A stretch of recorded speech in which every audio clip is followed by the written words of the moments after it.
رسول الله وعلى آله وصحبه ومن والاه أما بعد. أيها الإخوة والأخوات، السلام عليكم ورحمة الله وبركاته. إلهي إسكالي مهد ضمانتد سغيانا ويديسانينا تبارك وتعالى إنو توفيق دينا وفتشيو. waxaan jeclahay inaan halkan ka caddeeyo mas'alo ku saabsan cudurkan halista ah ee hadda dadka baabi'inaya adduunkoo dhan khalkhal geliyey. xugum ka mida axkaamtiisa oo ah ruuxa muslimka ee u dhinta cudurkaas ama xanuunka u dhinta sidii loo doogi lahaa iyo sidii loola dhaqmi lahaa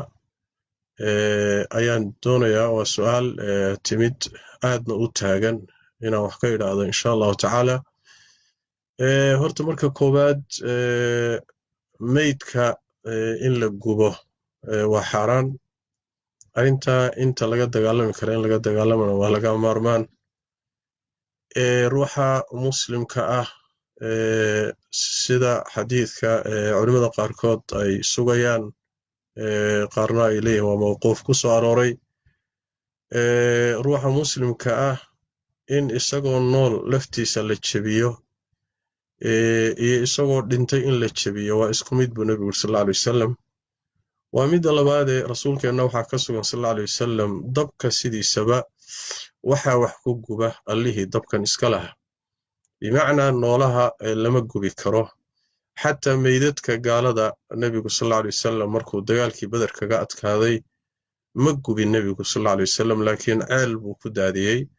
oo markii gaaladu iyagu is-aasi waayaan inay muslimiintu aasaan oo asturaan.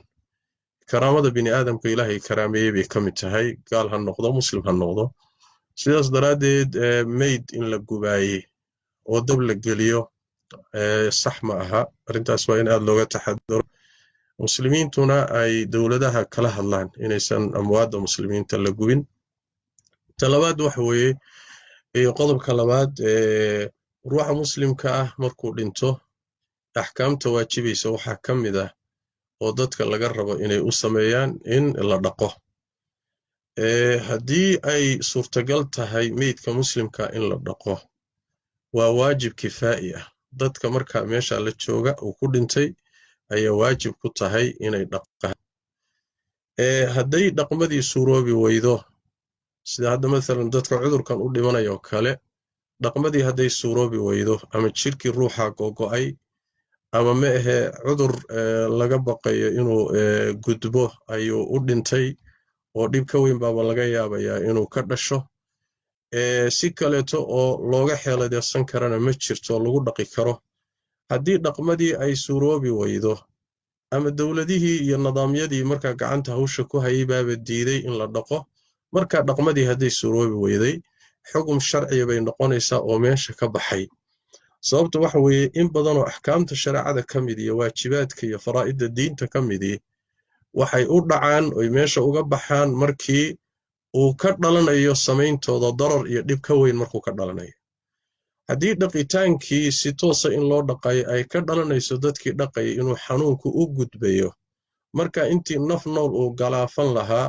xukunkii dhaqitaanku marka meesha waa ka baxaya, wuu dhacayaa sida axkaam badanoo shareecada ka midaba ay meesha uga baxday oy u dhacday. haddii dhaqitaankii uu suroobi waayo, markaasi waxaa loo guurayaa beddelkiisa oo ah macnaha waxa weeyaan in loo gebagabeeyo, siday culimo fara badan tilmaamayaan, kutubta fiqigana ay culimadu ku sheegeen. marka waxaa la samaynaya waa loo gebagabaynaya, waa loo boodhaynaya, kolba sidaad u taqaanaan. gebagabadii hadday iyadiina suroobi weydo sida hadda ay u badan tahay, maxaa yeelay qabayska iyo gebagabadu labaduba waa inay jidhka gaadhaan.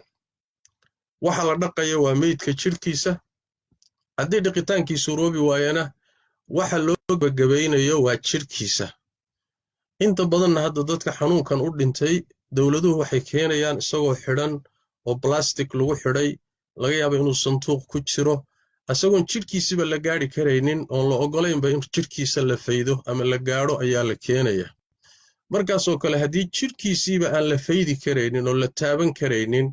markaa qabaysna in loo qabeeyana suurtagal ma aha oo la dhaqo in loo gebagabeeyo beddelkii yani dhaqidda in loo gebagabeeyana suurtagal ma aha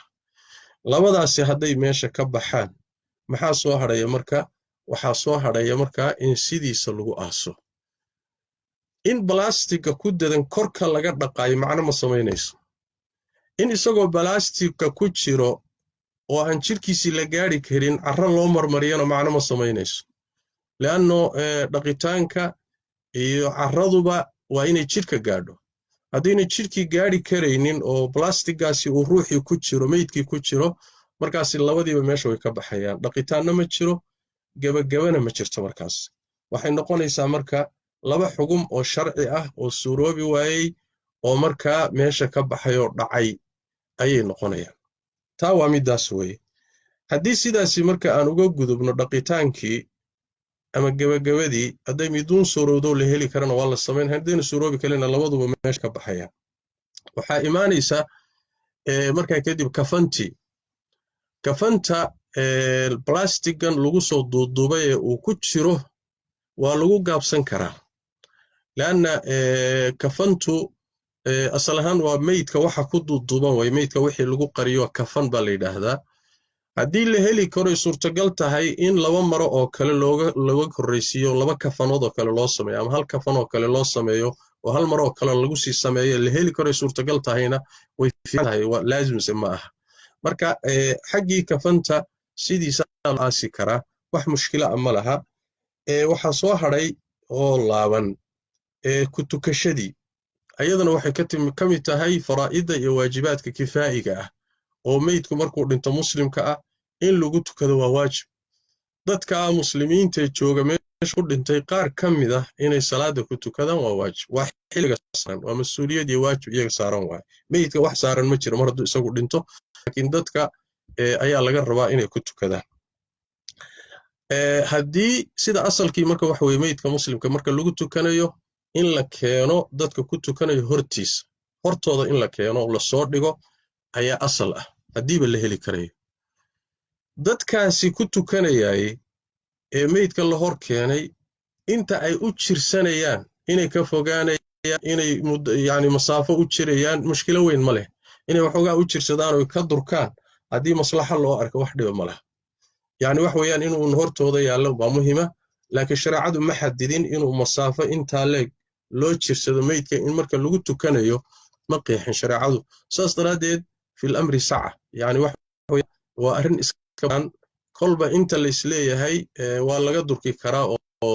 khatarta la dareemahay lagaga badbaadi karaa laga durkayaa xaggaasoo kale isagoo yaalla ayaa lagu tukanayaa sida fiicani wax weeyaan inay dad badani ku tukadaan muslimka ah inta la heli karo laakiin haddii la waayo 3 ruux 5 ruux 10 ruux kolba intii la heli karo intii suurtagal ah ayaa ku tukanaysa asalku marka wax weeye in meydka la keeno lagu tukanayo dadka hortooda la keeno hadday suuroobi weydo laga yaabo dawladaha qaarkood inay diidaan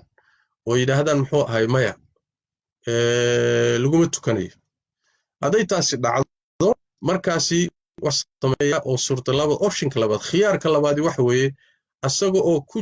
jira qabriga markii la aaso kadib ayaa inta qabriga la dul tago ayaa qabriga kiisa salaatu janaaza tukanay nabigeena ka sugantay sallallahu alayhi wasallam gabadhii masaajidka nadiifin jirtay ee xaari jirtay markay dhimatay saxaabadu iyagoo u sheegin ay aaseen gabadhii nabigu tabay sallallahu alayhi wasallam war gabadhii masaajidka yani nadiifin jirtay aaway bayraad rasuulka ilaahay way dhimato waan aasnay maxaad iigu sheegi weyday buu nabigu sallallahu alayhi wasallam kadibna uu tagay rasuulku sallallahu alayhi wasallam qabrigeedii buu tagay korkiisu ku tukaday nabigu marka ruuxa muslimkee dhintay qabrigiisa inta la tago waa lagu dul salaadii janaazada ayadana taasaa la samaynaya waa haddii ay suroobi weyday dadkii ku tukanayay oo wali qabriga la geynin inay ku tukadaan hadday suroobi weyday qabriga marka la geliyo kadib baa lagu tukan karaa salaadii janaazada hadday suroobi weydo in xataa qabrigii la tago oo dawladaha qaarkood iyo nidaamyada qaarkood ayba diidaan in la tago marka waxaa loo tukanayaa ama lagu tukanayaa salaada la yidhaahdo salaatu janaazati alghaayb ruux kaaba maqanba salaada janaasada loo tukado ayaa markaa lagu tukanayaa oo masaajida iyo kolba meeshii kale ayaa loogu tukanayaa sida nabigeenuba sameeyey sallallahu alayhi wa alihi wasallam. Najaashi boqorkii la dhihi jiray boqorkii Xabasha markuu geeriyooday nabi Madiinu joogaa sallallahu alayhi wasallam ayaa waxyi loogu soo sheegay. markaasuu nabigu saxaabada u sheegay, wuxuu ku yiri nin walaalkiina oo saalixa ayaa geeriyooday. kadibna nabigu sallallahu alayhi wasallam saxaabada wuu safay, halka isagoo Madiina jooga ayuu nabigu sallallahu alayhi wasallam salaatu janaazat al-ghaib ayuu waday ama u tukaday nabigu sallallahu alayhi wa alihi wasallam. isaguna wuxuu ku dhintay ardul Xabash ku dhintay. markaa nabigu sallallahu alayhi wasallam dhacdada wuxuu u sameeyay waxay ahayd salawaatu rabbi wa salaamu alayhi, wuxuu u sameeyay calishan Najaashi dhul gaaluu ku dhintay, cid muslim oo ku tukatayna ma jirin. waa takhriij culimada arinayaan. marka ruuxii muslimka hadii la aasay asagoo oon lagu tukanin ay suroobi weyday, asagoo intaan qabriga la gelin in lagu tukado, ay suroobi weyday qabriga inta la dul tago in lagu tukado, marka waxa weeye isagoo laga maqan yahay ay salaatu janaazat al-ghaib marka lagu tukanaya. sidaasa marka loo mareynaya dhaqitaankii iyo kafantii iyo muxuu ahaay salaadii janaazada kusaasa la sameynaya. hadii ay asal noqoto ruuxa muslimka asalaan muslimiinta sida loo aaso waa in oo aan meel ku jirin qabriga la dhigo. laakiin wadamadaas laga yaabo reer galbeedka iyo dhulalkaasi inay qasbaan baa laga yaabaa in sanduuq lagu aaso. ayadana culimadu waxay leeyihiin xaaladaas oo kale mushkilo ma leh, isagoo sanduuqiisa in intaas inaan cadeeyo. masaa'il kaleetana insha Allah ta'ala oo baabka la xiriira kolba sidii duruuftu u saamaxda ayaan insha Allah ta'ala bidoona. ilahi tawfiiqda hayna waafajiyo. hada billahi tawfiiq. sallallahu wa sallam wa baraka ala nabiyyina Muhammad wa ala alihi wa sahbihi wa sallam.